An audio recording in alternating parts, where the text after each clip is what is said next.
And I think that's the struggle that we deal with right now is do we shut down again, whether it's a Canadian country or a U.S. country, do we shut it down and lose that revenue stream, or do we just heal and get better and deal with it? And now obviously with, the U.S. market, obviously there's stimulus money coming in, but that's not free money. I mean, And that is Rick Longobart of Longobart and Ross. And we're talking about COVID and all the effects that it might be having on trucking companies, fleets, and municipalities even, and how he can provide, or his company can provide, some really interesting data and resources for you to make better and smarter equipment decisions. That and more. Join us this week on the Dog on It Trucking Podcast. And just very quickly, a word from our sponsor. This week's episode is sponsored by none other than a Safety Dog. Did you know that we have 5-minute safety videos that are sent to your drivers? The drivers answer a quick quiz, and now you've got documentation that every month your drivers are being trained. Can you imagine? And it's inexpensive. I'd say cheap as hell, but I'd go with inexpensive. Anyways, if you want some more information on that, go to the dawgspeaks.com and get all the info there. With that, on with the show. Welcome to the Dog on It Trucking Podcast. When it comes to trucking safety, the dog is on it. Hey, Rick, welcome to the Dog on It Trucking Podcast. How are you, my friend? Good, Chris, and thanks for having us today. It's our pleasure to be here. Well, I'm missing your partner because from the photos I've seen, she's the better looking one, but She's not only better looking, but she's also the smarter one. So I'm just a crusty old fleet manager. So at any given time, if this doesn't go well, we can always bring her into the video. Well, as I say, she would be the eye candy, I suspect. But, I'm from my point of view, I'm stuck with you.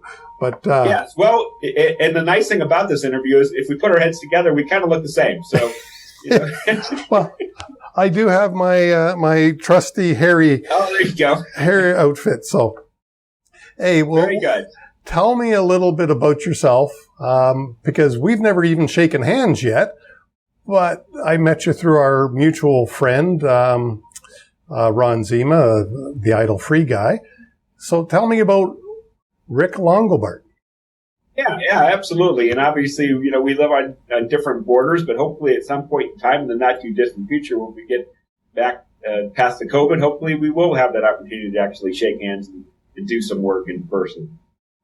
Until that time, Chris, a little background about myself is I was a fleet manager for 32 years. I worked for 3 different municipal agencies for 32 years working as a fleet manager. So I have a great deal of experience in fleet and as well as facilities and sustainability programs that I've done with government agencies.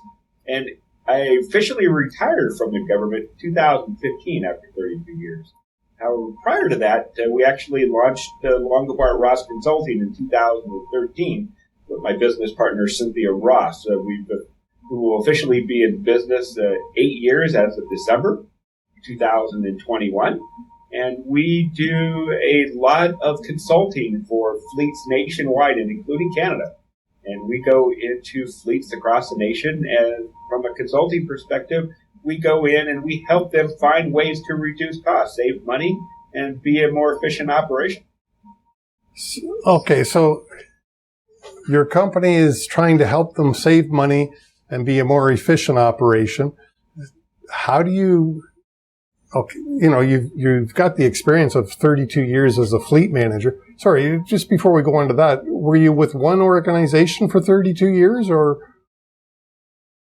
Yeah, great question. And I got to say, doggone it, Chris, that's a good question because I'm sure you've never heard that cliche before, but I had to throw it in at least one time during this interview because I'm sure that's incredibly original, right?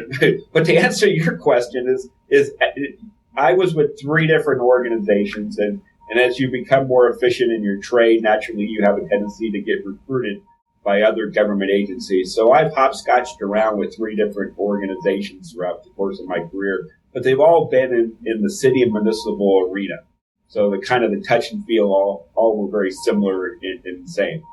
And to give you a little more background, if I could, to jump right a little bit more into the interview, what we do is, from a consulting perspective, is we're brought in by either a private or government fleet, and they have guidelines as to what they're trying to achieve. And in some cases, they just are totally lost in the fleet space, and they just need a business plan, a Bible, or a roadmap as to how to get them back on track in order to find ways to reduce costs, be more efficient, more productive in the workspace. So we'll go in and do a full analysis. And when we're hired to do a full analysis, we leave no rocks unturned.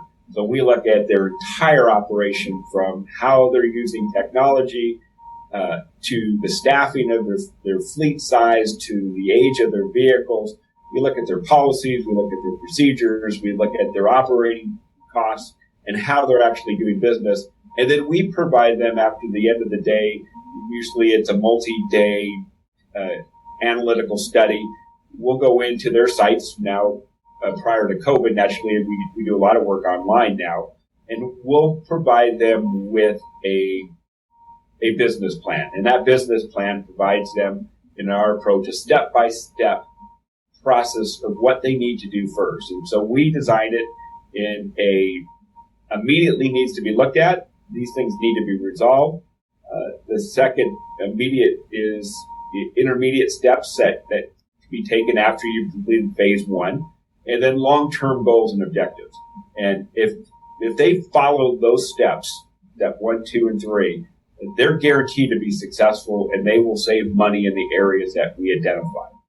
Other cases could be where a fleet organization brings us in to do individual verticals. So we don't do a full analysis. They want us to come in and do a staffing study, or they may want us to come in and do a utilization study, or they may want us to write a policy and procedure.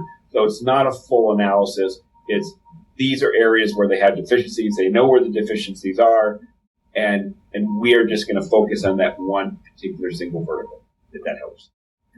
It does. It brings up a lot of questions. You know, and it should, and that's why we're calling this an interview. So, well, I mean, so there's all kinds of efficiencies. You are working largely for governments. Do you ever work for, like, I'm in the trucking fleet space. Do you ever work for fleets? We don't do a lot of work for private companies. Not that we don't want to. We certainly want to get more into the private space, because, as you can imagine, there are things that obviously discourage in time that need to be spent in the government space. A lot of nuances, as you can imagine. A lot of red tape. I shouldn't say that as a negative term, but obviously it does prolong the time it takes to get into the government space. Obviously, taxpayers. You know this. It's all taxpayers' dollars, and politicians have to be aware of how they spend taxpayer dollars. Absolutely, they should. Their due diligence obviously takes a lot of time. Let's face it. And so we can get things done much faster in the private space. But because of my background in 32 years in the government, we have a tendency to gravitate towards that side of the house because I have a lot of contacts. People know me in that space, and we have a great reputation. But nevertheless, is what we do has the same impact, and a lot of the fleets work very similar in parallels. So it doesn't matter whether it's a government or a private fleet trucking organization. A lot of the things that we discover are very similar in trends and philosophies. And we could provide those same services to a private fleet as we can with a government fleet. If that helps answer the question. Well, it does. And, you know, one of the things that came out, you and I did, when I first met you through Ron, we were doing a webinar for the Idle Free. And one of the things that came up through our conversations, I don't know whether it was on the actual webinar or not, is that you help fleets, and fleets being government or private, determine a cost when it's time to trade their equipment in. Is that correct? I'm not saying it right, I'm sure, but no, you're dead on, and good transition of conversation, because another thing that we do in addition to our fleet consulting is we have through past experiences of doing studies, we've done equipment replacement analytics for many, many fleets. And what they wanted to know was, what's the optimal time to replace my vehicles? When should I replace it? What happens if I don't replace it? What does those replacement inflationary costs look like? What does the maintenance cost look like as I hold them over? And what are the financial impacts and implications, such as reliability and obviously other costs associated to holding the vehicle too long? And we've done that study, I can't tell you how many times. And in doing so, we found that this is a dire need in that space. And so we developed our own proprietary software that any fleet can use, regardless of size. It could be 10 vehicles, it could be hundreds of thousands of vehicles. It's infinity as to how many vehicles the software can be loaded. And the system will tell a fleet owner when to replace those vehicles. What's the optimal time, so that they can look at the cost associated to ownership of maintenance versus the acquisition cost in some other algorithms that really tells them the best time to replace those vehicles. And so what we have found is this is a tool that has been very successful in our consulting business. So not only are we now consultants, but we're also software entrepreneurs. Oh, that's cool. Sorry, go ahead. No, I was just going to say, takes us down a whole other rabbit hole, right, for means of discussion.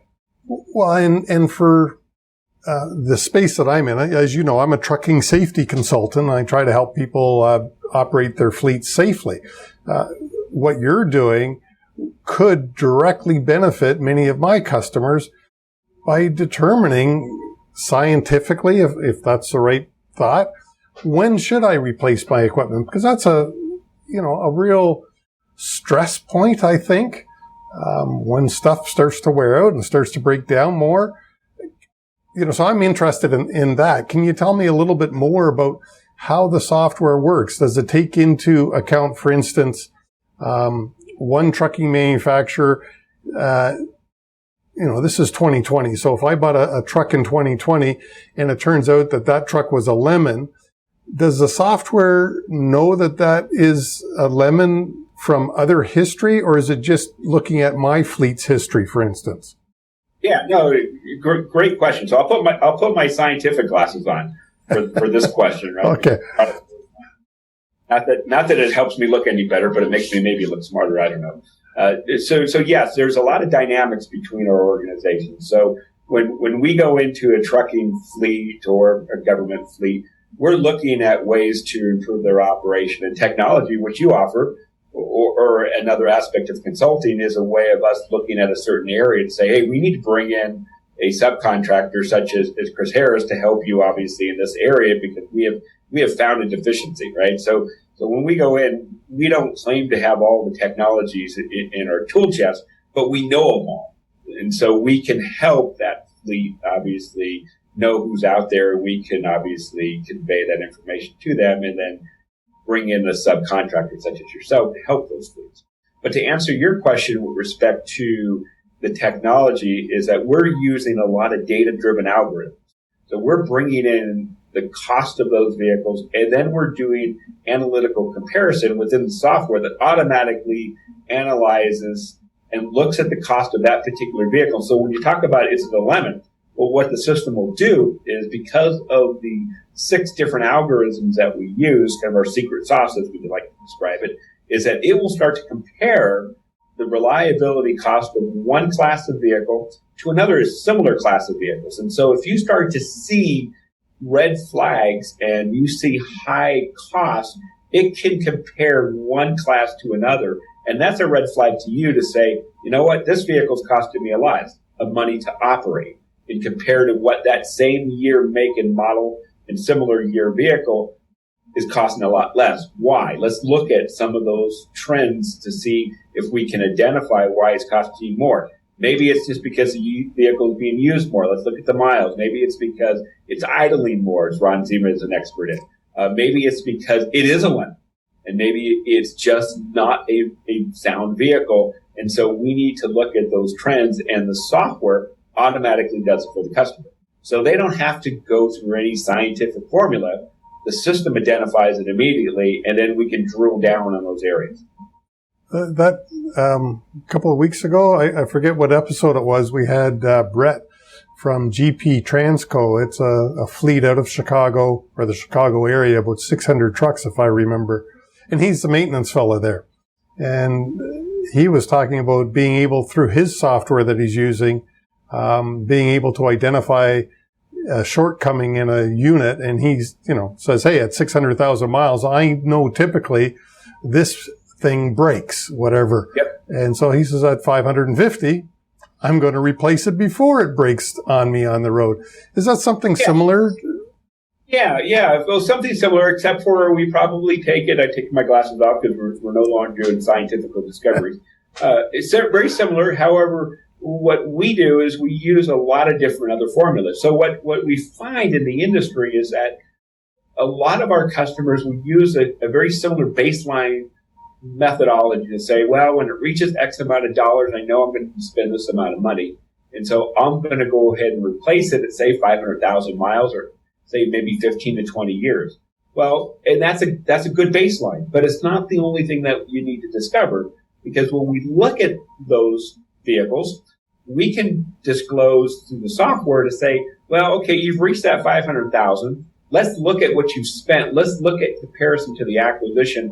Now let's look at the condition, and let's look at the age of the vehicle. Let's look at other formulas, and the algorithm will then say, okay, yes, you definitely reached a plateau of 500,000, and yes, you've reached 10 years, but is it really costing you that much to maintain it, so that you don't have to just replace a vehicle just because it's reached a certain time of its age and miles? And so the algorithms automatically will disclose that and say, yeah, it is a good time, or no, it's not a good time, and you can defer it. And then we have in our software what we refer to as a 10-year projection. So the system will automatically forecast out, okay, here's where you're at. Here's your baseline. Here's what you've spent. Let's look at see what happens as we hold the vehicle over time. And let's look at some of those costs and see if when we'll reach that plateau to exceed the acquisition cost. And I can tell you just in the software that in 1 year later, 2 years later, 4 years later, after the original baseline, when you're going to reach that plateau. So now you know. Now you can say, well, I can hold this thing out another 3 or 4 years, and now I don't need to replace it, because some of these, especially as you know, Chris, some of these heavy-duty over-the-road Class 8 trucks get very expensive. Now, we're talking about maybe vehicles that maybe cost $26,000, $30,000, $40,000. When you start talking hundreds of thousands of dollars, there's huge incremental savings and safety and reliability that can be factored into the equation. Yeah, I mean, trucks are just so expensive, along with the trailers that go along. In my world, it's almost all tractor trailers, a few straight trucks. But yeah, I mean, up here in Canada, I'm guessing a tractor today with the dollar exchange and everything has got to be 160 to 190, pushing 200,000. And trailers are, God, I haven't asked a customer of mine in a while, but I'll bet you a dry van has got to be 50 or 60,000, and then reefers are probably 100,000. So that's a lot of money.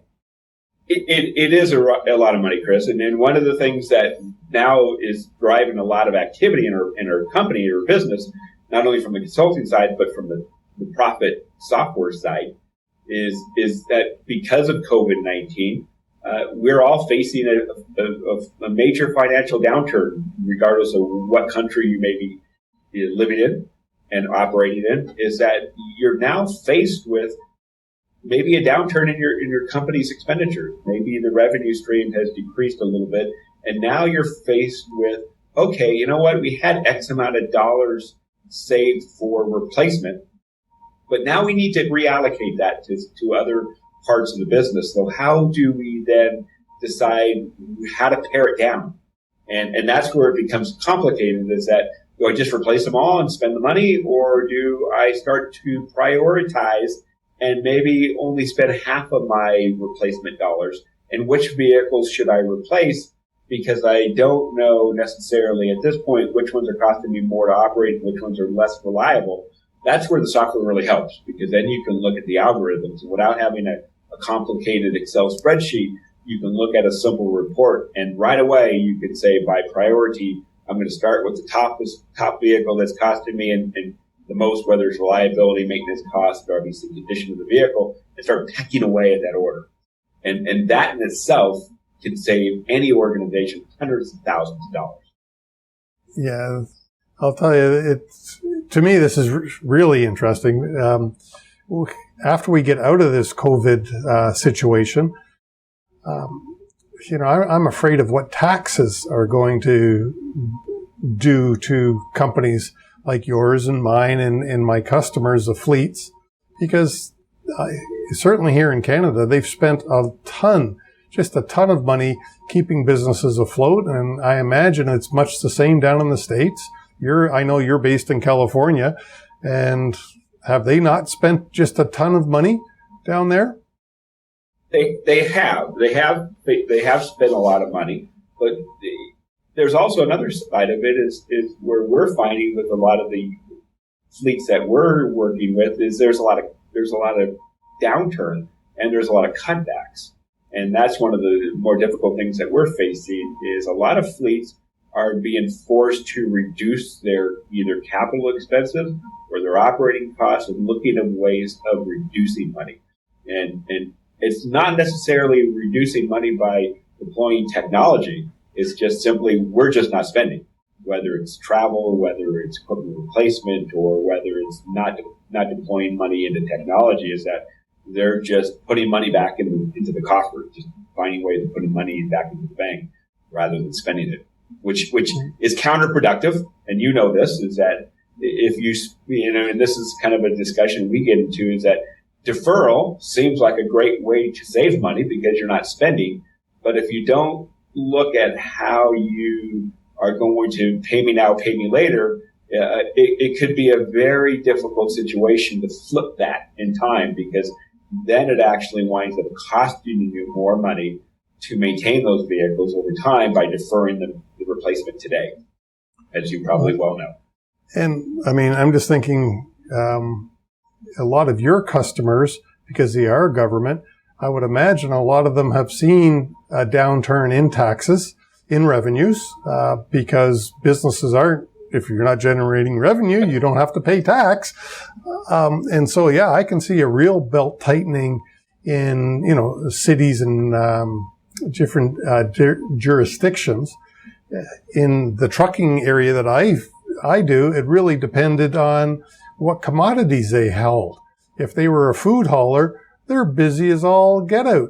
If they were an automotive hauler, now the plants have largely opened up now, but if you hauled automotive plants during COVID, your fleet was just about shut down.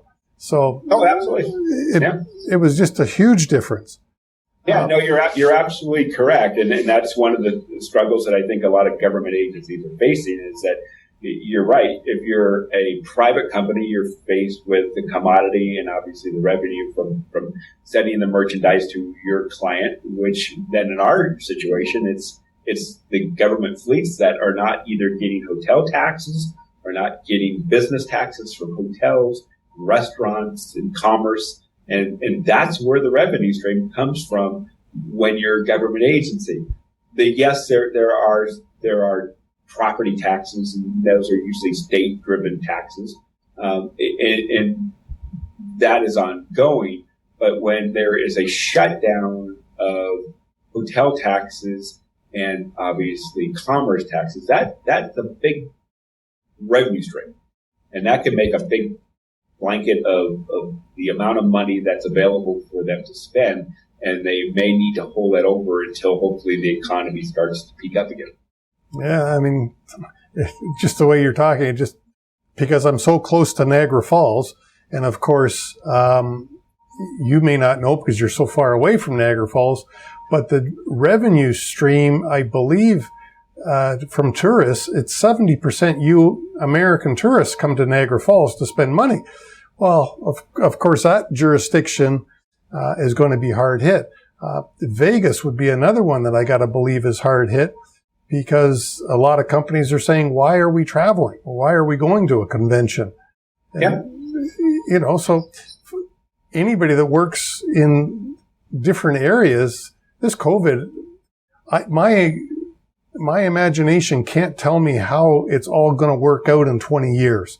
But my children will still be paying the price in 20 years, I'm sure, of COVID. Yeah, absolutely. I mean, this is probably a whole nother interview with someone that's 3 levels smarter than I. Even my glasses won't overcome, obviously, this conversation to make me look like I know what I'm talking about. But if we think about it logically, the cost of just a convention center alone, when there's no trade shows and travel and the hotels and the restaurants, it just has a catastrophic dynamic of the revenue that are brought into a municipal agency, let alone Vegas, and you have your beach communities in certain parts of the country, certain states, like Florida, where there's a huge amount of tourists. All that parlays into so much lost money. And I think that's the struggle that we deal with right now is do we shut down again, whether it's a Canadian country or a U.S. country, do we shut it down and lose that revenue stream, or do we just heal and get better and deal with it? And now obviously with the U.S. market, obviously there's stimulus money coming in, but that's not free money. That is debt that we're acquiring that someone's going to have to pay back, and we're just not writing ourselves a blank check with no thought in mind that never has to be paid back. So your children, their children will eventually, unfortunately, have to balance that budget somehow, and I have no idea if that's going to take place because we're not talking millions, we're talking trillions. Yeah, and that's a big thing. Yeah, these are like, I can imagine what $1 million is. I have no idea what $1 billion is, and of course, the governments, your government spends 10 times more than my government. And I don't know that that's an accurate number, but your population is 10 times more than Canada. And so that's just by extrapolation. I'm saying, hey, you probably spend 10 times more. I can't imagine, $1 million, $1 billion, and now government's talking trillions. And it's going to be interesting the coming years for the whole world as to how tax goes. So, to get back onto Longobart and Ross. Now that we solved the economic world. I just find this whole thing fascinating. Thank God I'm 65 years old and at the end of my working career so that I can kind of look at it and go, well, it's not going to affect me for too long, but it's certainly going to affect my kids and grandkids and stuff. And it's just an interesting discussion.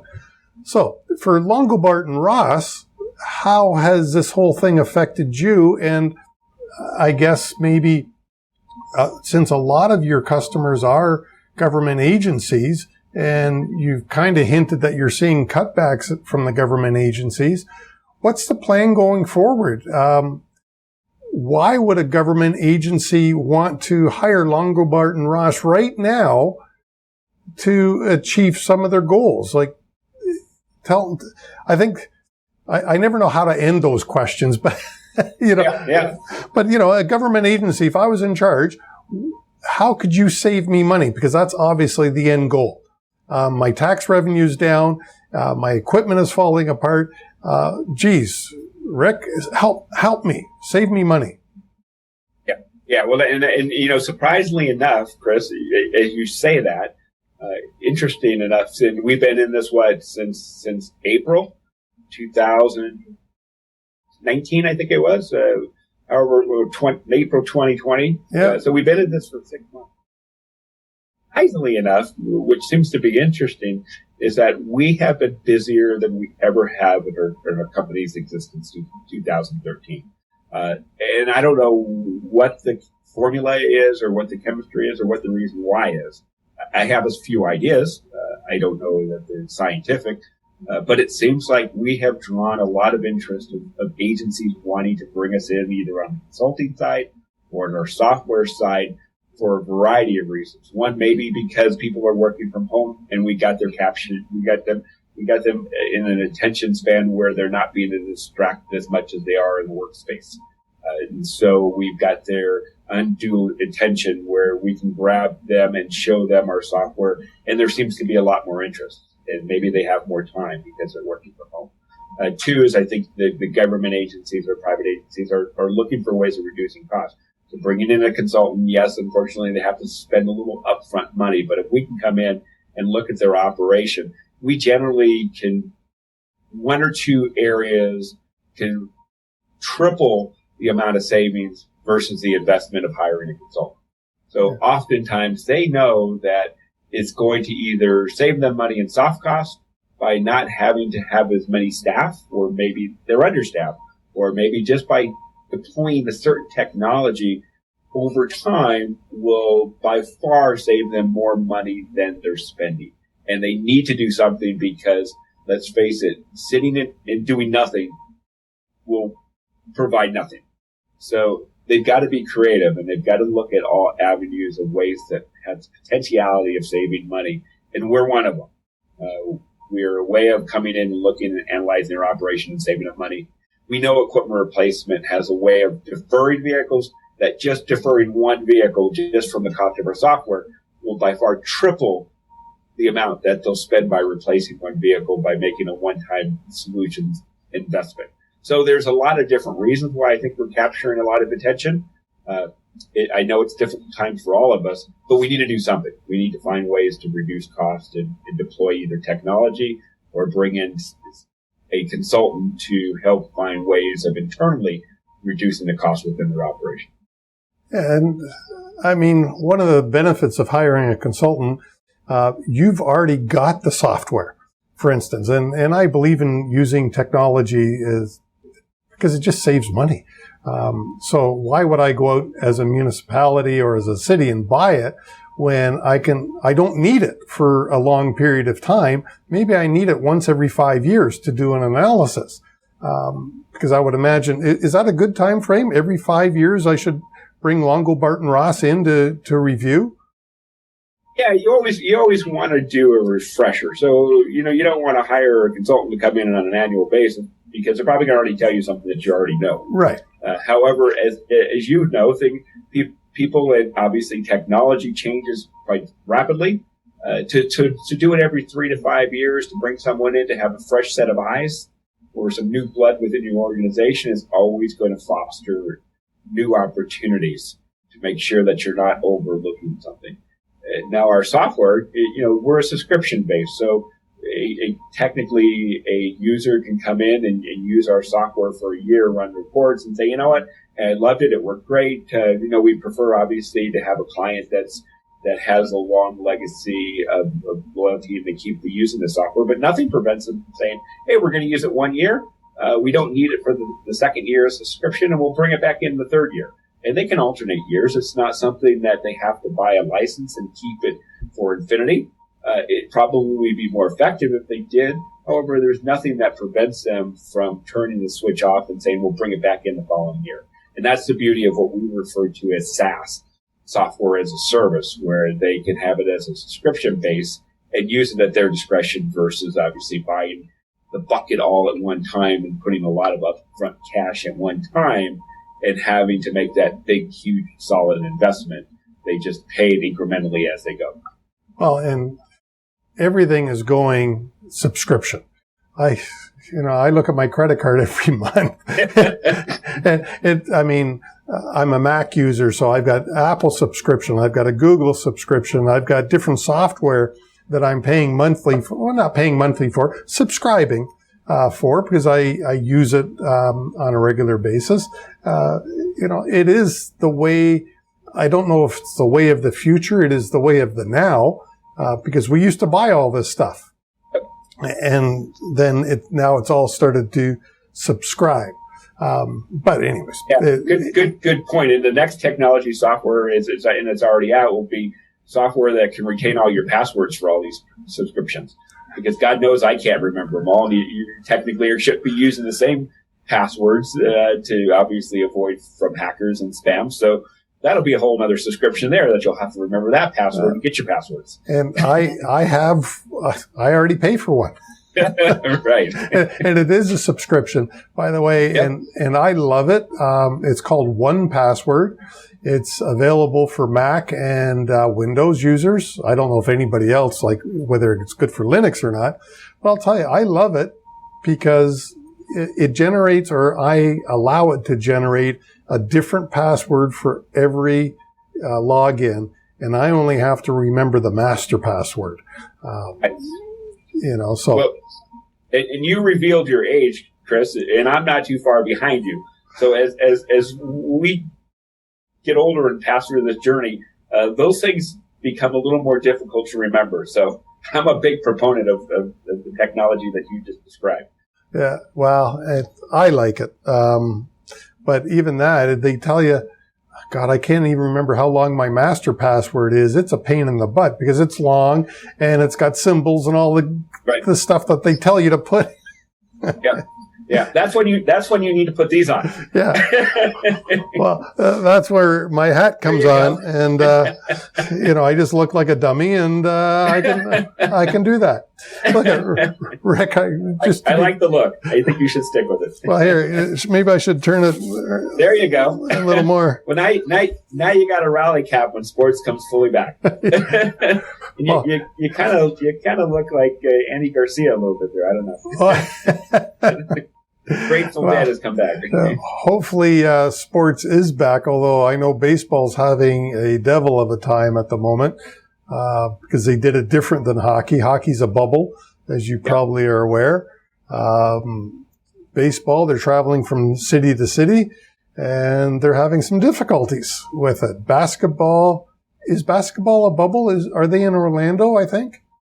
Yeah, I think they're in a bubble, too. The only difference is that you would think if baseball done right, it would be successful, opposed to maybe football or basketball, where there's more contact sports. Yeah. And you have a tendency, I would think, obviously, in cases such as that, to transmit, obviously, the potential virus when you're so close, opposed to where baseball is, that you've got that social distancing, short of, obviously, contact at the plate. You would think it would be successful, but when you're traveling, and going home and coming back, I think, that's where the challenges become. It's definitely a difficult time in any type of arena. Yeah, I mean, we could talk about sports, but we're supposed to be talking about Longobart and Ross. Yeah, no, we have definitely solved many problems, both financially and sports and technology and consulting. So I think this has been a very successful interview. We've accomplished quite a bit, and you definitely got the Bosley for hair solution solved. So I think. There's no more interviews required after this one, I think. All right. The last word, it's never the last word because I always get the last word, but the last thought that you want to express while you're here. Chris, I just really appreciate the opportunity to be here. Obviously, we are amongst many other consulting companies. We like to obviously brand ourselves as a very friendly company. We're not the biggest, but we like to think ourselves as the best. Obviously, we do what's best in the interest of the agency, and we really try to be part of the family. We try to customize our consulting so that we're not just going in, doing a job, and then leaving. We want to make sure they're successful. And so our best customers are not the ones that spend the most. It's the ones that really, at the end of the day, provides us with a testimonial that said, you guys came in, you did your job, you provided us with a report that was easy to understand, easy to read. And guess what? Doggone it. It was, I had to throw that in one more time. It was successful. We were actually able to accomplish what we set out to do.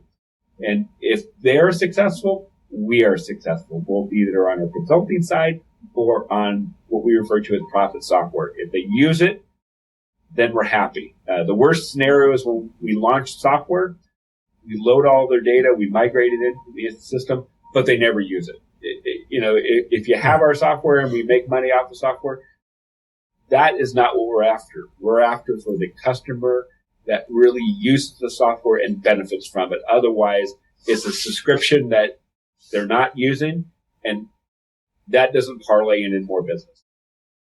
And, you just reminded me of the fact that I have subscription software that I sell. I have a 5-minute safety video that goes out every month. And it's surprising to me how many of my customers pay for it and they don't I know it's hard to force drivers to do stuff or operators, but they just don't force it on them. And they're not getting the benefit from it. So, and interesting that you say that. And again, I don't mean to regurgitate the interview all over again. I mean, we could do this for another probably 3 days. We found out that was the case as well. I mean, our system can tell us when people are logged in and when they're not logged in, and the activity of it. So we actually self-generated reports that automatically send the emails to the clients, and that report could be sent to anybody within the organization, whether they're a subscribed user or not. It could be sent to the administrator, could be sent to their boss. It automatically generates reports just for that specific reasons. Now, whether they do anything with the reports is a whole other subject, but it automatically sends them information so that they know it's out there. It's designed to be a tickler red flag to say, hey, I'm out there. Make sure you look at this stuff because it's important. And it's only as good as we refer to as a cliche is people before projects. Is the software is only as good as the people that are behind the keyboards. And that's always the problem. And usually I had a software problem on one of my subscriptions. And of course, the problem was between the seat and the keyboard and had nothing to do with the software. Right. Once they explained it to me. Look, Rick, I want to thank you so much for your time today. I appreciate it. And I wish you all the best. And I hope like heck we are out of COVID and all of its stuff very, very soon. Thanks so much, my friend. No, that's it. Sorry, Chris, didn't mean to cut you off. Yeah, no, go ahead. Sorry. No, I really appreciate this opportunity. Obviously, we don't come by on a regular basis, so we are honored and privileged to be with you today, and we thank you so much for this opportunity. And be safe out there, Chris. Thanks so much, and we'll talk again soon. Thank you very much. Please leave us a like, a thumbs up, a review, a comment, a rating if it is in your heart. Thank you so much. And I do really appreciate your time. And join us again next week for another exciting interview.